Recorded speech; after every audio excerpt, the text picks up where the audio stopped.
guys, I'm Shovel here, and I'm going to bring you a StarCraft2 game here. This one is just more of a tutorial game here, and I'm going to show you how to do a quick fast expand here, because I didn't see very many tutorial videos out there, so I figured I'd put my hat in there and start making a couple. I'm going to do a little bit more of these as often as I can here, but this one's going to pretty much feature the fast expand, and that's going to be, I'm going to do 11 drones using the Extractor trick, and then I'm going to go ahead and build a 14 hatch. I'm going to do an 11 full 14 hatch. So the drone trick is when you get about 75 minerals or so, you get one drone to build an extractor, and then you make another drone because it takes off your supply, and then you go ahead and cancel the extractor. And once you have enough minerals for another Overlord, you go ahead and make the Overlord. So that's pretty much how you do that. So while the Overlord is making, you just have your guys here save up to get about 200 minerals or so, and then you can just kind of pull one of these guys back here as you're almost ready, and then you just go ahead and make a spawning pool. You can set your guy to over here, and then you got your guy over here scouting out, and you just keep on making drones after that until you get about 14, and then you can kind of save up. So what I'm doing right now is I'm just kind of spamming the drones here, and this is to keep your APM high. And it's not because I like stats, it's because it really keeps your your reaction time a lot quicker, and that way if you get rushed or something, you can respond a lot quicker and accordingly. So you just got your guy scouting over here, and you're just kind of building up while your spawning pool is going. And then right about 250 or so, you want to send a guy over here to your natural and just build the expansion. So I typically keep my hatchery on hotkey number 3, and then I'll hit shift and click on the one that's building and hit control 3. That way I can have both of them there, and then you can just go ahead and keep making them. And what I like to do is I'll make a spine crawler out here just as some added defense here, some static defense, and then you can kind of make some more Zerglings based on that. And I'll have the Zergling rally point here just to kind of protect the natural here.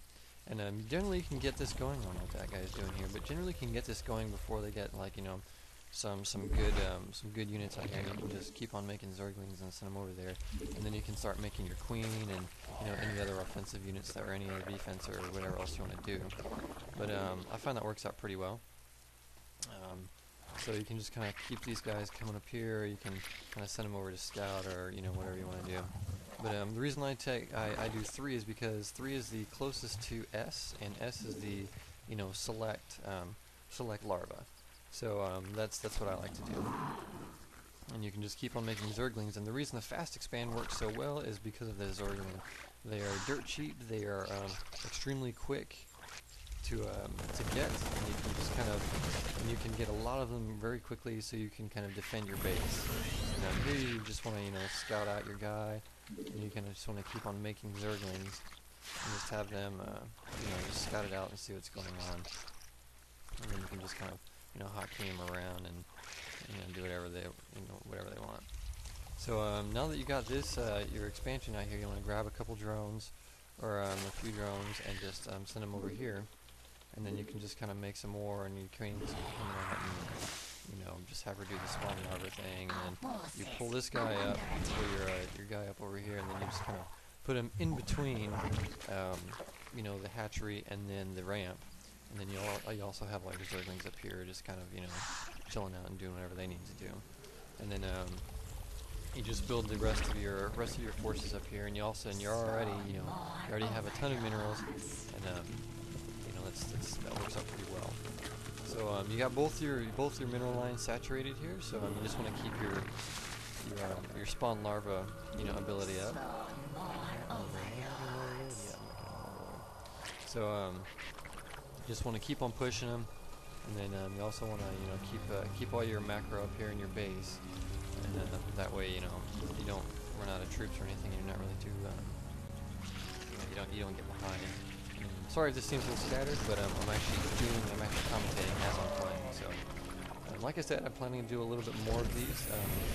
That way, because I didn't really see too many out there that are good. I know Husky did one, but they're concerned with the HPH on them.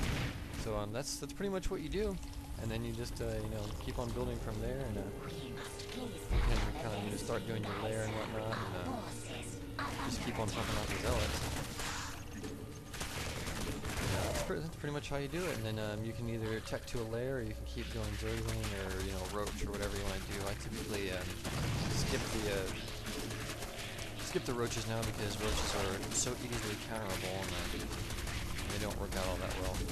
But, yeah, that's pretty much it. And you can just keep on pumping them out. Just keep setting them over there, and you can make another, you know, spine crawler if you like. And the good thing about spine crawlers is you can always move them. So if you want to kind of create a little bit more of a choke, you can just, you know, set them up here, and it kind of, you know, makes a little bit more of a choke. But this strategy works out pretty well in certain situations, and in others it doesn't. I'm going to make a lot more of these kind of videos here to show you what to do in certain situations. Main thing is just not to panic and, you know, figure out what you're doing. And so that's pretty much it. Went ahead and defeated him. This was the computer, so it was a little bit easy.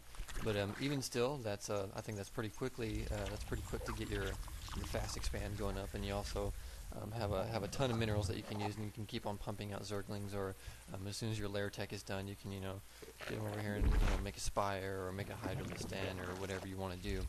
And you know, just keep on going based on that, and make sure that you keep your gas going, and just pretty much do that. And then you can have your hotkeys on 3 or both hatcheries here, and you can just set the rally points for whatever you prefer. And still have a ton of Zerglings going on, so if they ever try to harass you, you can pull your guys back here to your spine crawlers, and you know, you also have the advantage of creep. And then once your overlords are done, you kind of want to, you know, research that speed here, and you also have them want to, you know, drop creep everywhere, especially near your base, because, you know, Zerglings get a nice little buff whenever they go in your on creep. So this isn't perfect. There are a lot of different variations of this strategy, but I find this one works well for me.